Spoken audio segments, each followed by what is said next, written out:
Hi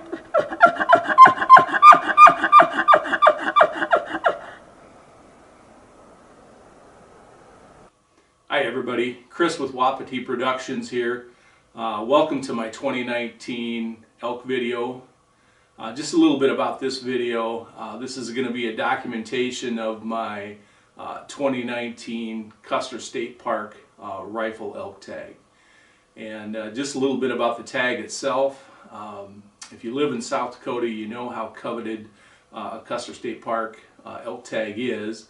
They only give out 8 tags every year. It took me 22 years to draw this tag, and if that seems like a long time, consider the fact that there's a number of hunters out there that have 38 and 37 years preference that still are waiting to draw this tag. So super fortunate to have drawn this tag, and very excited to hunt elk in Custer State Park. Custer State Park's 71,000 square acres and home to some of the biggest bull elk in the Black Hills. And I made it my goal to put as much effort as I could into this tag, and this video is going to document those efforts along with the hunt itself. Despite a number of scouting trips in August and the first part of September, we really didn't get into the elk until around the 10th of September. On that morning, a buddy of mine, Pete, and I decided we were going to scout the Barnes Canyon area. Barnes Canyon being northwest of Custer International Airport, and kind of stretches off to the northwest there for 5 or 6 miles. The nice thing about Barnes Canyon now is just 2 years ago the Legion Lake Fire burned through a good portion of that. And if you know anything about elk, they absolutely love a recently burned area due to the tender grass that's high in nutrients. And so around September 10th, we headed up that direction in the dark. As we turned by the airport there, we had elk in our headlights, a pretty good herd of them, including a nice herd bull. And those elk kind of moved off to the southwest. As we parked to walk, the sound of elk bugling was just everywhere. I mean, they were screaming, certainly indicating that the rut was getting ready to kick off in full swing. So Pete and I walked down the road. We could hear a bull bugling up ahead, and wanted to get a look at him. So we closed the distance and I let a couple cow calls go, and this bull literally ran down the hill towards us. Now, unfortunately, as far as the video goes, it's just first light conditions. You can see fairly well with the eyes, but you certainly can't see very well with the camera. And it was only when the bull crossed in front of the rising sun to the east there that you actually get to see him, and he's 15 yards. Would have been a terrific shot for an archery hunter. But eventually he realized there wasn't a cow to be found or had there, and turned around and walked back the way he came.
From there, Pete and I walked up and over the top of the hill. I had kindly mentally kept track of the direction that the herd had gone that morning, and thought we might intercept them by walking that direction, and came over the top of the hill and thought we were in a pretty good spot, and almost immediately this bull bugles literally less than 150 yards in front of us. Quickly located him in the binoculars, and he is one of the biggest bull elk I've ever laid eyes on in the wild, and just a massive rack. His number 4 tines are in that 20 to 24 inch range, heavy, just a stud of a bull. He didn't have a single cow with him. He did have 2 raghorn bulls, but he didn't have a single cow with him. And so we cow called to him a couple times, and he stayed in front of us for at least 20 minutes, pretty much bugling the entire time. Got some great video of him. Looking at him in the binoculars, I guessed that he'd probably score in that 340 range. Certainly the type of bull that I'd be proud to put my tag on, and a bull that I put at the top of my list.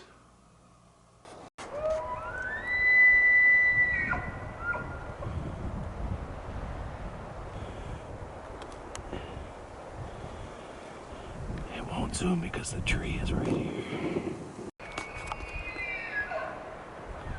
You sure that's him bugling? Yep. You can see his mouth? Yeah. Look at that. Look at that.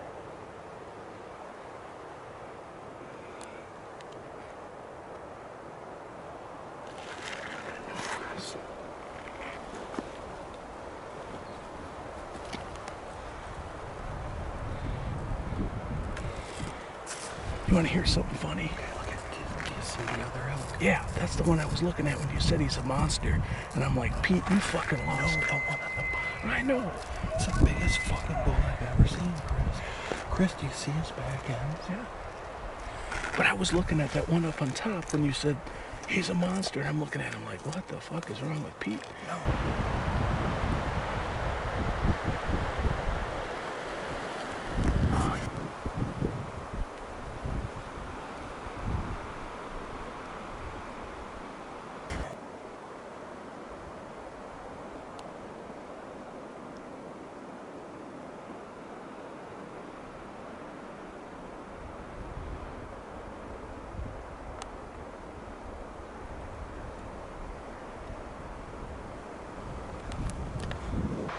Oh, we noticed that bull that we were just playing with was covered in mud.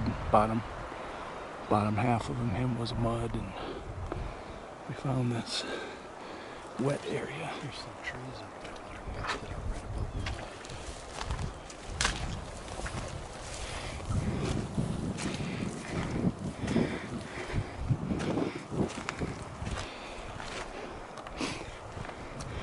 This here is what you call an elk jacuzzi.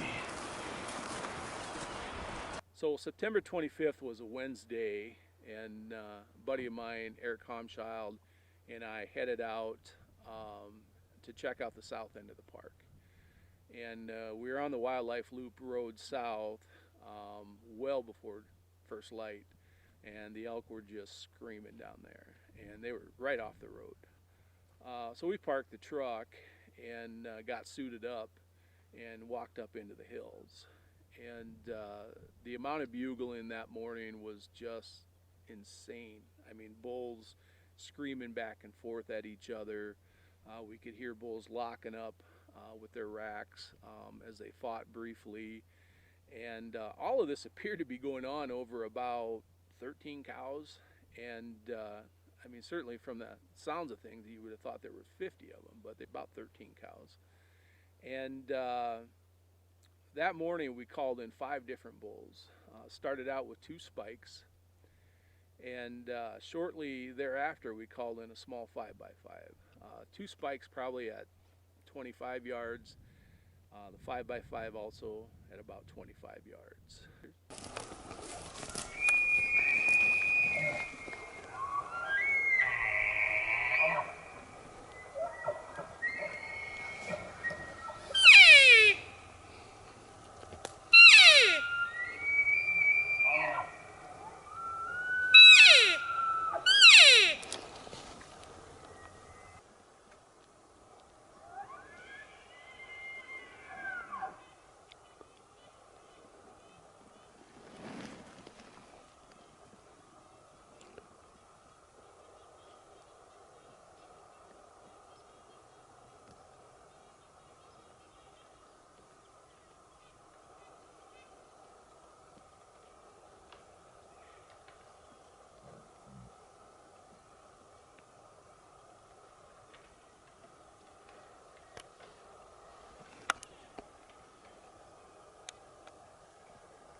herd just kept screaming, one bugle after another, and we kind of trailed them up the hill.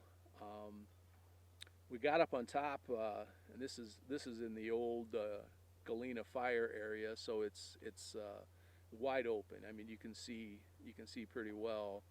We're probably 300 to 400 yards from this herd of elk, and we count 15 different bulls in that herd with those 13 cows. So there's actually more bulls than there were cows, and that was probably the reason why those elk were working so hard to keep each other off of the cows. I mean, we'd watch as they'd run each other off, and they'd lock up with their racks and briefly, and there were 4 big bulls in that herd, 3 of them that I would possibly put my tag on, and one of them, which I'm still trying to get a better look at, looked like an absolute toad.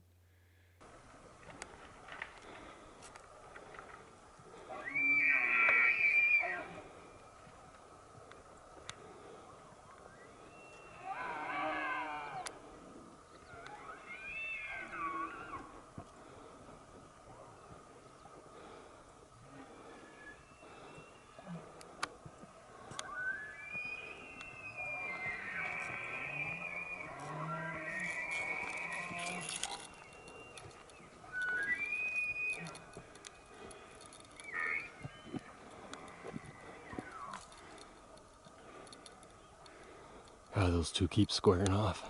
Okay. 2 of these bulls keep squaring off. There's 6 bulls down there, man. That one's a fucking...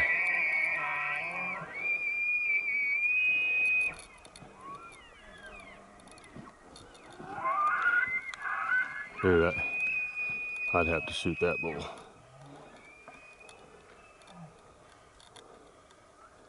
Jeez. Other one's no slouch either. He's got heavy tops, but see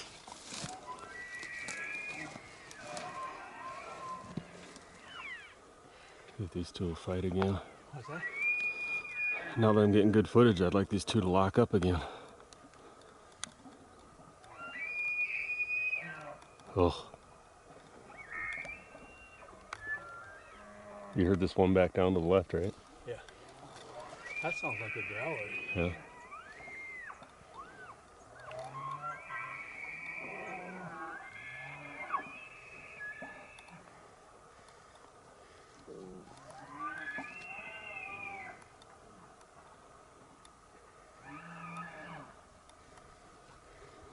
Jeez, that's an old bull.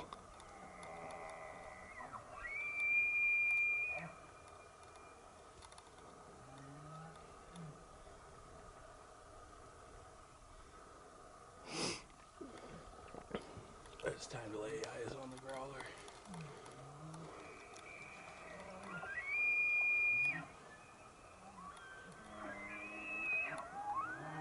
He's on the other side of that ridge.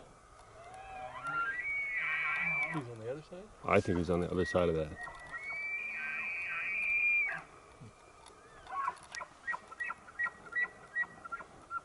Whoops, back to video. Where'd they go?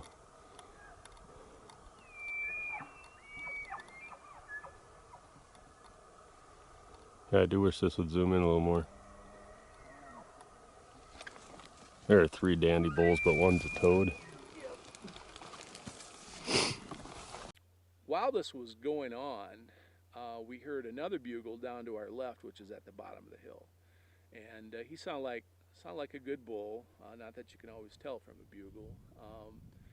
And we put him in the binoculars, and we'll call him the wide bull, because the very first thing I noticed is he is tremendously wide, unusually wide, and I mean like 50 plus inches wide, and I've never seen an elk alive that was that wide.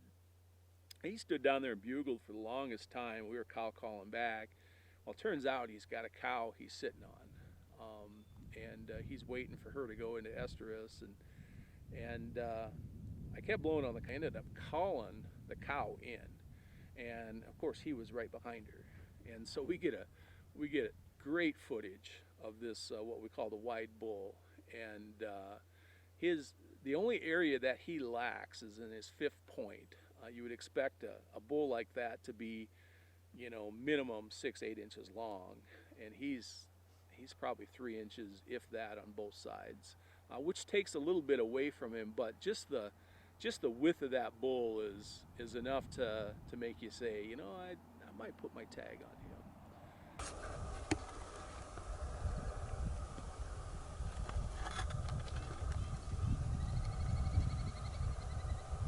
Yeah, what a stud.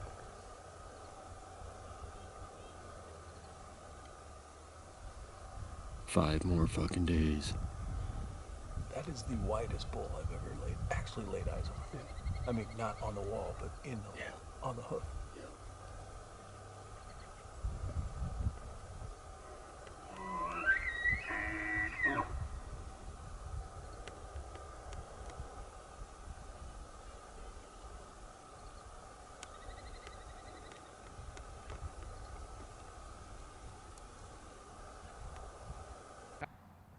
Prior to that bull getting to us, we called in a little 4x4, and he wasn't doing a lot of bugling, so he didn't give us a lot of indication he was coming in. And Eric and I are sitting up on top of this rock, really with no cover around, when we hear the footsteps and the rocks rolling. And Eric was sitting to my left, and he looks up, and this bull is inside 20 yards and coming. And again, there's nothing hiding us, but this little bull is just absolutely convinced that there's a cow up there that he needs to get acquainted with, and he comes to about 12 yards and stands there and looks at us and keeps looking at us. And Eric's got the camcorder rolling, and this little bull, just covered in mud. So he's rutting in his own little way. He's playing the game. He's rolling around in the mud, and he's bugling, and he's coming to find himself some love. And it was just a really cool encounter. And so, with his heart broken, he eventually turned around and sauntered back towards the herd.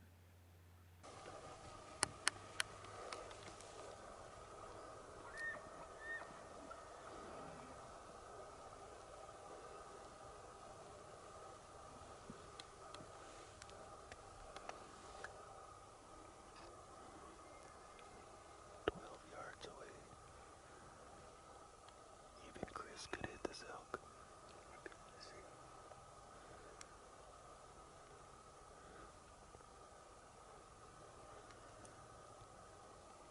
Spike. No, raghorn. 4-point. Go ahead and turn.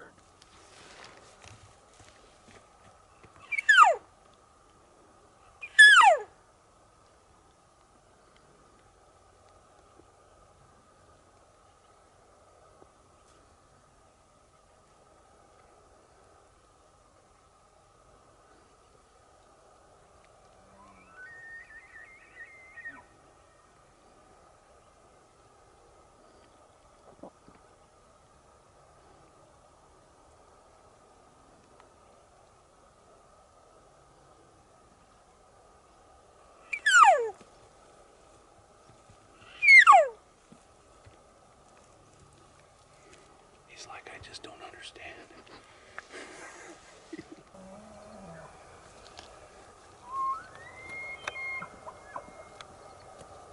He's got potential, but 1, 2, 3, 4, 5.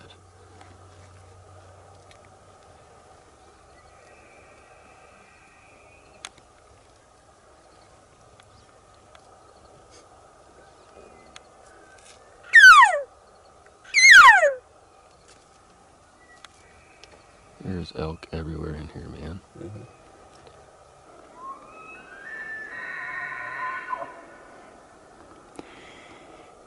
Well, it's Thursday, September 26th, back in Custer State Park for another day of scouting. Got a few elk bugling around us. We'll see what the morning will bring.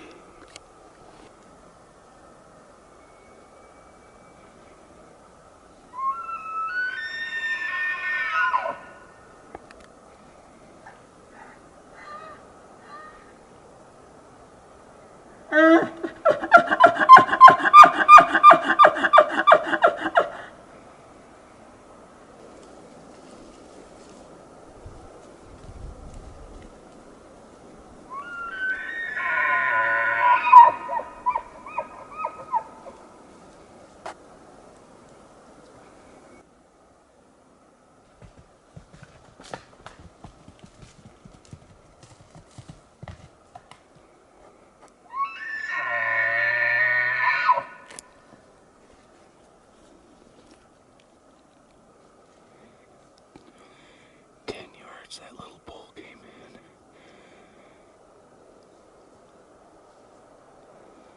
That bigger bull is not too far away.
He's close.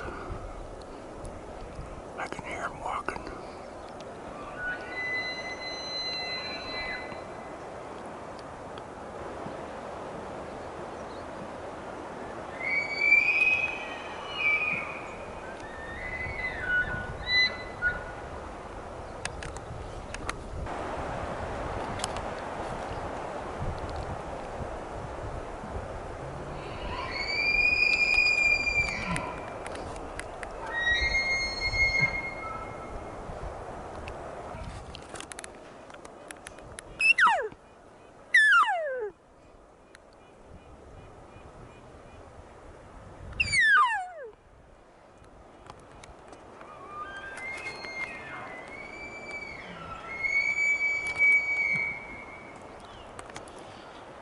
He is literally just over the hill, probably 50 yards.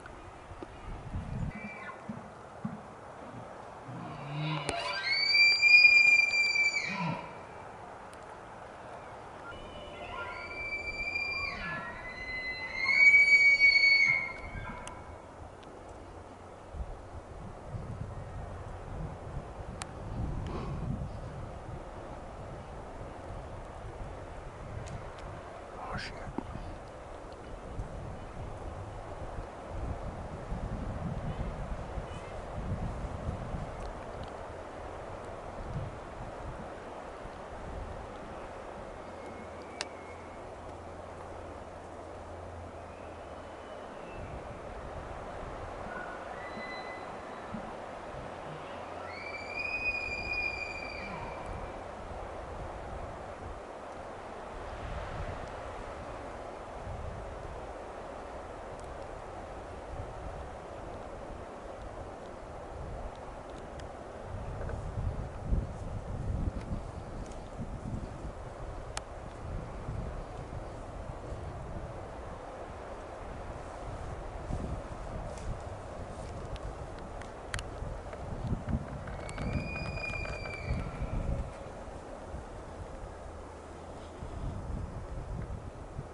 this is going to be a game.